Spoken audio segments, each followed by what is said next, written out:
The atmosphere in the throne room of the Xylos Dominion was thick with the scent of exotic flowers and bored indifference. Princess Vera, her shimmering teal skin a stark contrast against the obsidian throne, slouched in her seat. Her antennae, usually perky and expressive, drooped with utter ennui. For the thousandth time, she watched a holographic report from a distant, unremarkable star system. The report detailed the local species, a bipedal race known as humans. "They are resilient, Your Highness," the advisor droned, "but technologically unremarkable. They have only recently achieved basic faster-than-light travel." Vera waved a slender hand, dismissing the report. "Resilient? Every primitive species is resilient. It's the bare minimum for survival. Show me something interesting. A battle, a conquest." The advisor, a bulbous creature named Glyth, nervously tapped his console. "There are no conquests to speak of, Your Highness. They are a peaceful species by and large. They have a planetary defense force, but it is laughably small." A slow, predatory smile spread across Vera's face. She was the third in line for the throne, with absolutely no responsibilities and a lifetime of boredom ahead of her. She craved stimulation, a thrill, a story to tell her equally vapid friends. A peaceful, defenseless species with a tiny defense force? It was perfect. It was a game. "Prepare my personal cruiser," she announced, rising from her throne, "and assemble a small honor guard. We are going to pay these humans a visit. I wish to see their resilience for myself." Glyth's eyes widened in alarm. "Your Highness, that is highly irregular. We have no diplomatic ties, no understanding of their customs. It could be perceived as an act of aggression." Vera laughed, a sound like chiming crystals. "An act of aggression? Don't be absurd, Glyth. I'm not going to war. I'm going to play. I will issue a challenge, a traditional Xylos contest of will. They will fail, of course. Their primitive minds will crumble. It will be a delightful diversion." And so, the royal cruiser, a vessel of elegant design and terrifying weaponry, detached from the Dominion's massive dreadnought and slipped into the void, its course set for a small blue-green planet on the fringes of explored space. Vera didn't see it as an invasion. She saw it as a performance, with herself as the star and an entire planet as her unwitting audience. She was about to learn that some audiences are far more captivating than the performer. The royal cruiser descended through Earth's atmosphere, its silent drive a stark contrast to the roaring jets of the primitive aircraft that scrambled to meet it. Vera watched the tiny, darting ships on her view screen with amusement. "So fragile," she murmured. "They look like insects trying to challenge a predator." Her ship, ignoring the hails and the frantic radio chatter, landed with impossible grace in the middle of a vast, wind-swept plain in a place called North America. The local authorities, military vehicles, and helicopters formed a tense perimeter, their weapons trained on the silent alien vessel. Vera, flanked by two imposing Xylos guards in ceremonial armor, descended the ramp. She was a vision of otherworldly beauty and arrogance. Her teal skin seemed to shimmer in the afternoon sun, and her silver robes flowed around her. She ignored the soldiers, their weapons, and their shouted commands.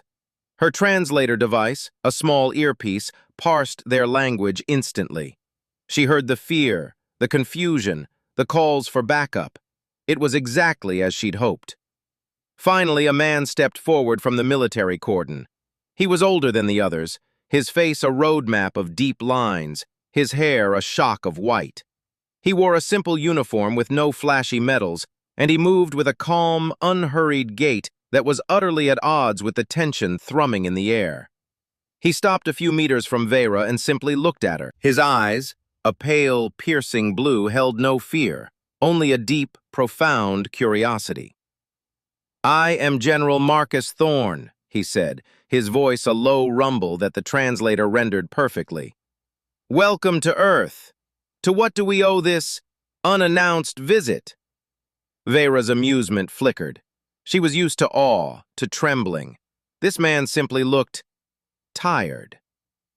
"I am Princess Vera of the Xylos Dominion," she announced, her voice projecting for all to hear. "I have come to observe your species. Your reports suggest you are resilient. I wish to test this theory." General Thorne's gaze didn't waver. "And how do you propose to do that?" Vera smiled. "With a game, of course. A contest of wills. A test of mind over matter. It is a tradition among my people. I will face your champion. If you win, we leave.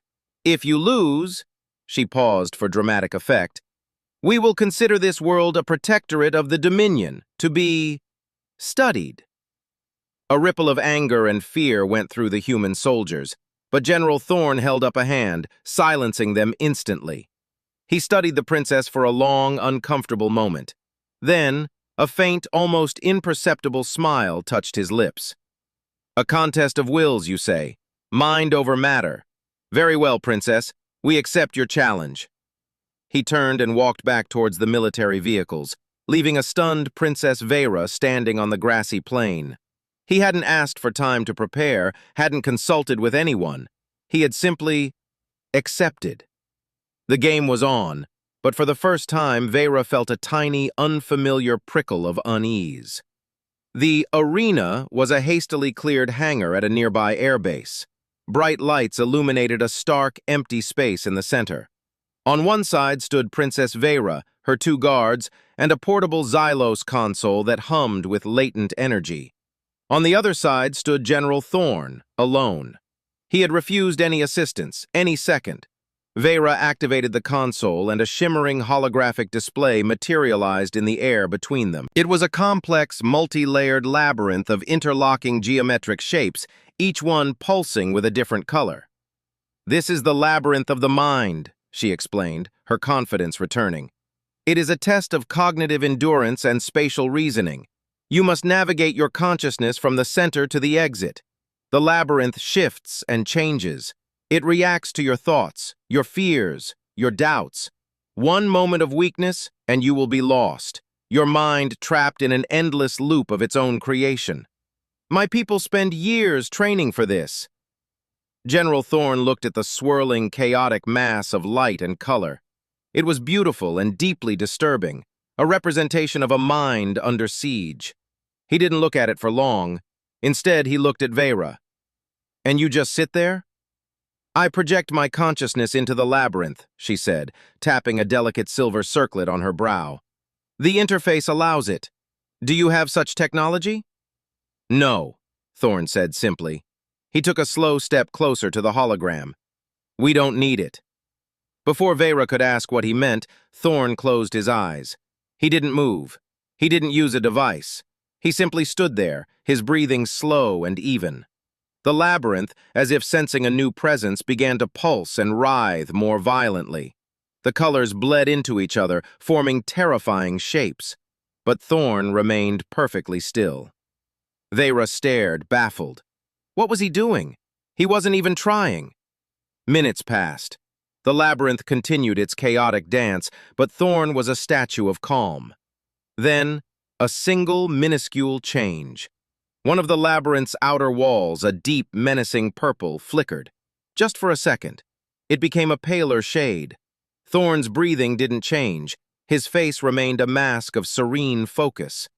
Another minute. Another flicker. This time, a whole section of the labyrinth's core, the most complex part, seemed to stutter, its perfect, terrifying geometry becoming slightly less perfect. Vera leaned forward, her boredom utterly gone, replaced by a cold, creeping fascination. It was impossible. He wasn't fighting the labyrinth. He wasn't even engaging with it. It was as if he was simply ignoring it. And by ignoring it, he was starving it. The labyrinth fed on fear, on struggle, on the frantic energy of a mind trying to escape. General Thorne was giving it nothing. No fear, no doubt. Just a vast, unshakable calm. She thought of her years of training, the meditation, the mental exercises designed to navigate the shifting paths. It was all about control, about imposing your will on the labyrinth. This human was doing the opposite. He was allowing the labyrinth to exist, and in doing so, he was making it irrelevant.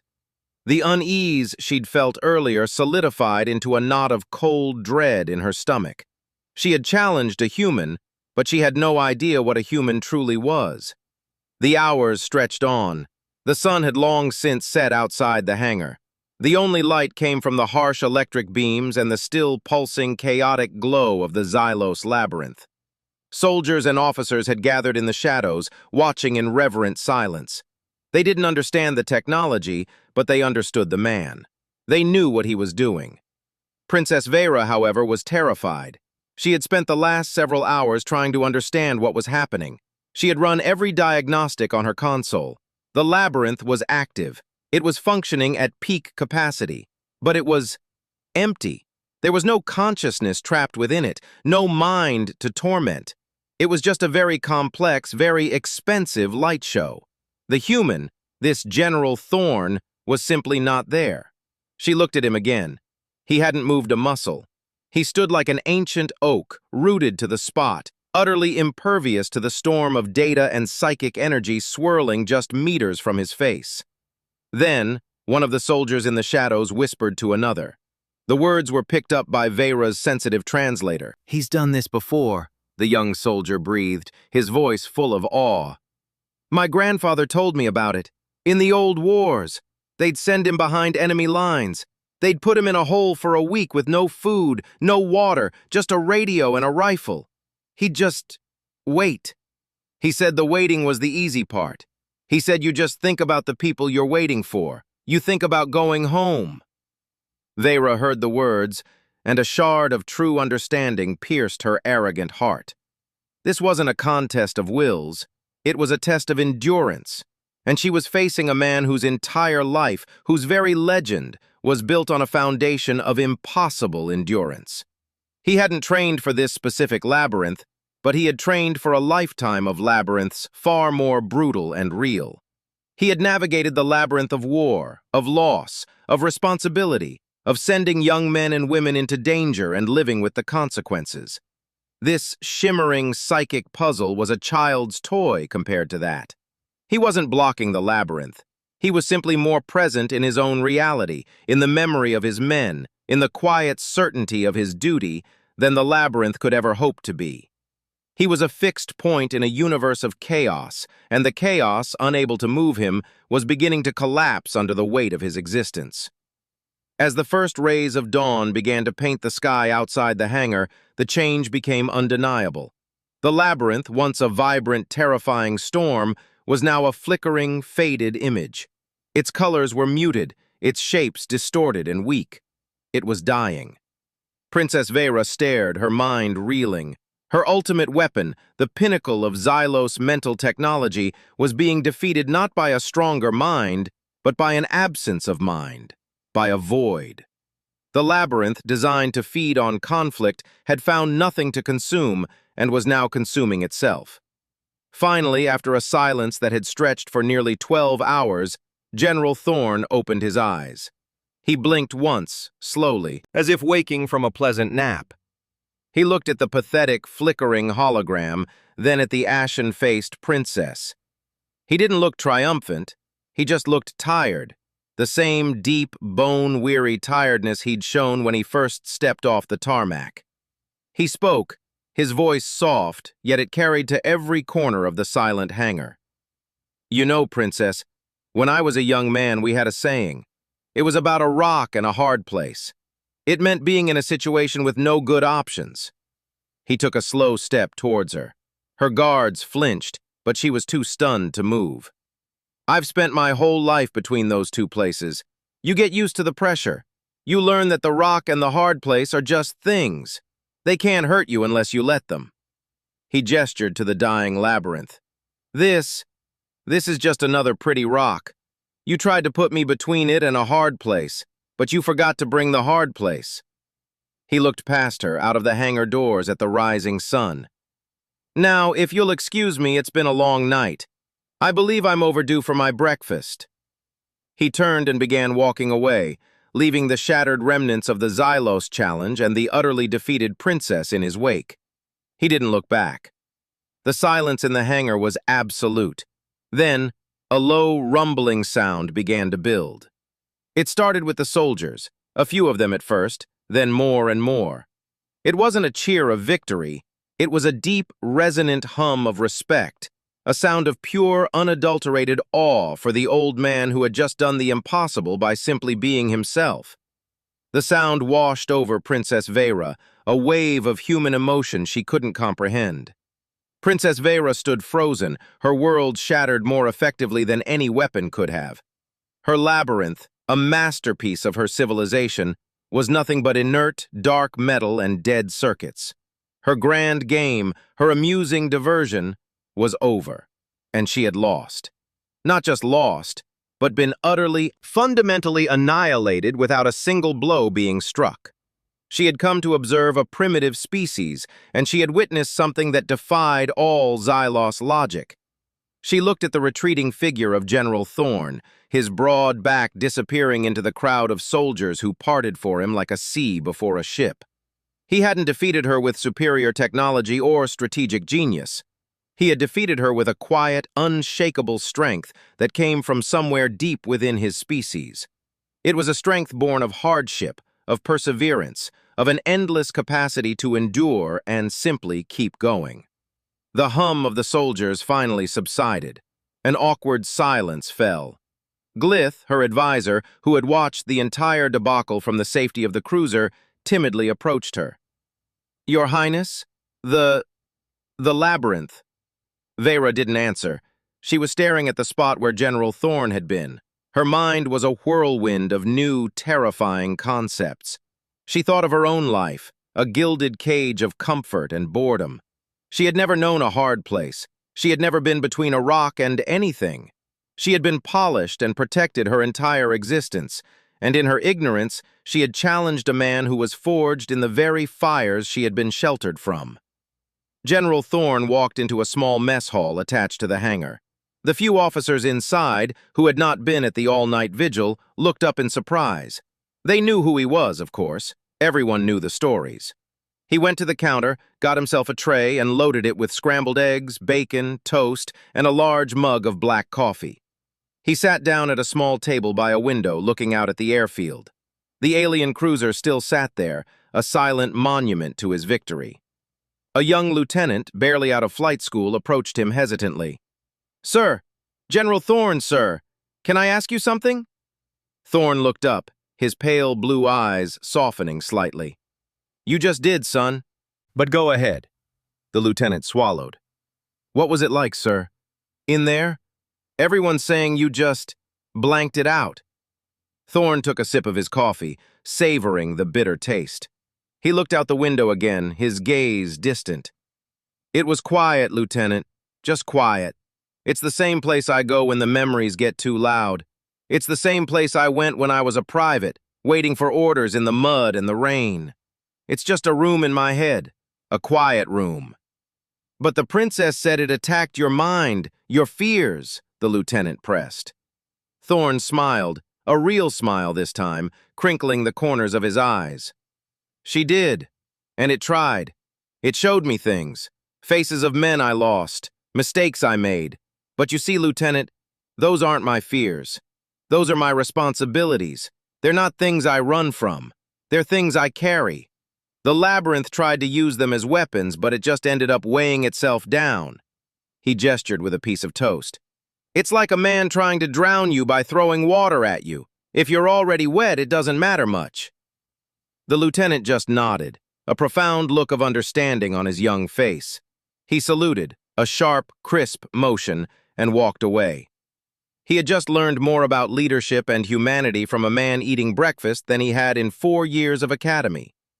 Back in the hangar, the silence was broken by a soft, melodic chime from Vera's console, a priority message from the Dominion. Her father's face, the sovereign ruler, appeared in a small hologram. "Vera," his voice boomed, "report!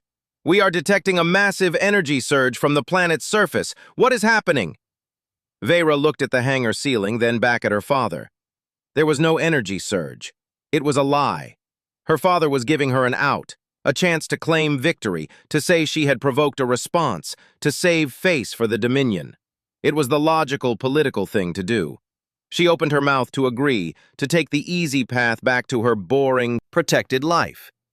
But the image of General Thorne's tired, knowing eyes flashed in her mind. The quiet room, the carrying of responsibilities, the man who faced his demons not with a weapon, but with acceptance. "No, father," she said, her voice clear and steady, surprising even herself.